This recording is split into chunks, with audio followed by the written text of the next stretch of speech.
আসসালামু আলাইকুম। আশা করি সবাই ভালো আছেন। আমন্ত্রণ জানাচ্ছি নতুন আরও একটি রেসিপি দেখার জন্য। আজকে আমি কাঁঠাল দিয়ে মুরগির মাংস রান্না করে দেখাবো। আশা করছি আপনাদের কাছে ভালো লাগবে। আমি যেভাবে এই রান্নাটা করে নিয়েছি, আপনারা চাইলে এভাবে একবার কাঁঠাল দিয়ে মুরগির মাংসটা রান্না করে দেখতে পারেন। এটা দুপুরে গরম ভাতের সঙ্গে অসম্ভব ভালো লাগে খেতে, আর এটা কিন্তু রুটি, পরোটা সব কিছুর সঙ্গে খেতে পারবেন। কাঁঠাল রান্না করার জন্য আমি এখানে কাঁঠাল কেটে নিয়েছি। একটা কাঁঠালের অর্ধেকটা কেটে নিয়েছি।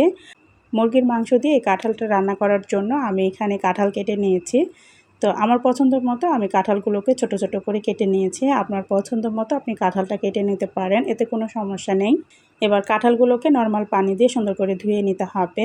কাঁঠালগুলোকে আমি ধুয়ে নিয়েছি। চুলায় একটা কড়াই বসিয়ে আমি এর মধ্যে পরিমাণ মতো পানি দিয়ে দিয়েছি। এবার এর মধ্যে দিয়ে দিব হলুদের গুঁড়া। হলুদের গুঁড়াটা দিয়ে যখন পানিটা ফুটে উঠবে, এর মধ্যে দিয়ে দিব আগে থেকে কেটে ধুয়ে রাখা কাঁঠাল। কাঁঠালটাকে দিয়ে ভালো করে নাড়াচাড়া করে এটা ঢাকনা দিয়ে সিদ্ধ করে নিব।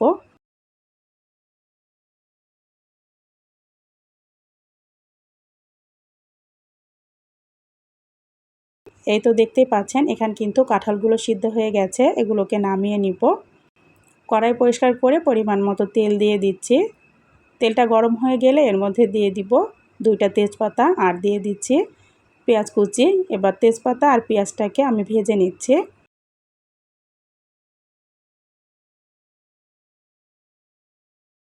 পেঁয়াজটা লাল করে ভেজে নিতে হবে। আমার পেঁয়াজ ভাজা হয়ে গেছে। এর মধ্যে সামান্য একটু পানি দিয়ে দিচ্ছি। পানিটা দিয়ে ভালো করে নাড়াচাড়া করে দিব। এবার এর মধ্যে সব ধরনের মশলা একে একে দিয়ে দিব। দিয়ে দিচ্ছি হলুদের গুঁড়া, এরপরে দিয়ে দিব শুকনো মরিচের গুঁড়া, দিয়ে দিচ্ছি আদা রসুন জিরা বাটা, দিয়ে দিচ্ছি পরিমাণ মতো লবণ, এরপরে দিয়ে দিব গরম মশলা গুঁড়া। আমি এখানে গরম মশলা গুঁড়া ব্যবহার করেছি, আপনারা চাইলে গোটা গরম মশলাটাও দিতে পারেন। এবার মশলাগুলোকে খুব সুন্দর করে কষিয়ে নিব।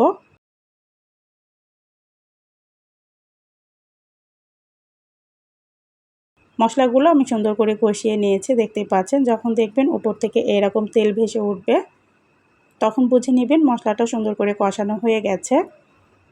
এবার এর মধ্যে আমি দিয়ে দিচ্ছি আগে থেকে সিদ্ধ করে রাখা কাঁঠালগুলো। কাঁঠালটাকে দিয়ে ভালো করে কষিয়ে নিতে হবে। কাঁঠালটাকে দিয়ে আমি সুন্দর করে কষিয়ে নিয়েছি। এবার এর মধ্যে আমি দিয়ে দিচ্ছি আগে থেকে রান্না করে রাখা মুরগির মাংস। এটা হচ্ছে আমার আগের দিনের বেঁচে গেছিলো মুরগির মাংস, সেখান থেকে আমি কয়েক পিস মুরগির মাংস দিয়ে তারপরে কাঁঠালটা রান্না করে নিচ্ছি।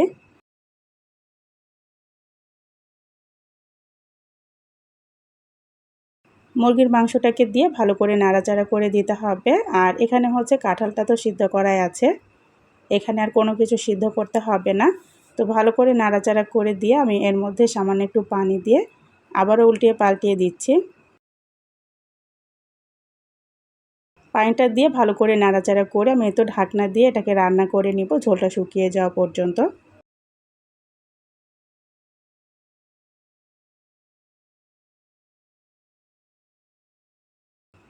এভাবে মুরগির মাংস দিয়ে একবার কাঁঠালটা রান্না করে দেখতে পারেন। আশা করছি আপনাদের কাছে ভালো লাগবে।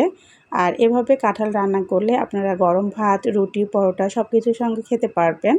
অসম্ভব মজার একটা রেসিপি।